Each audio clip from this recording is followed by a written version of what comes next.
Well, more college students are graduating with more $1,000 of debt than ever. Yeah. The Virginia delegates say about 1 million Virginians owe more than $30 billion in student loans. Tonight, WSLS 10's Jenna Zibton continues this special Education Matters report, taking a closer look at how students and lawmakers are working to lower the cost of college. I'm going to be in debt about $60,000 when I leave Radford. I'm looking at like good $30,000, $40,000.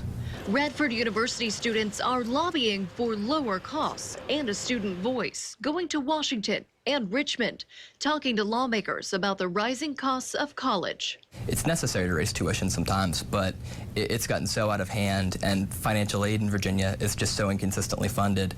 Students don't really have that opportunity, especially if you're from a very low-income family, to go to college. Lawmakers are listening. Virginia lawmakers passed new laws after a series of key findings in the Joint Legislative Audit and Review Commission report.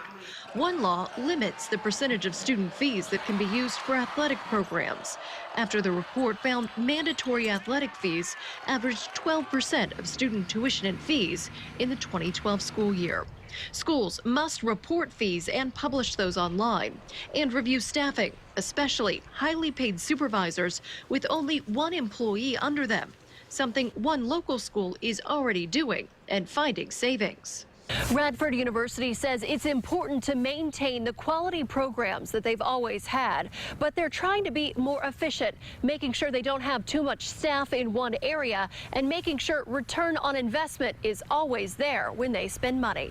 The challenge is with student debt now at $1.3 trillion, greater than credit card debt, the fact that many of these young people are out not starting families, not buying that first house, not starting a new business because they're trapped with so much debt means that it stalls the economic recovery. Senators Mark Warner and Tim Kaine held a roundtable with college students from around Virginia and say changes can be made. There are common sense things we can do, allowing students to refinance their debt at a lower interest rate, making it easier to start at a community college and then go on to a four-year institution and have those credits fully transferred.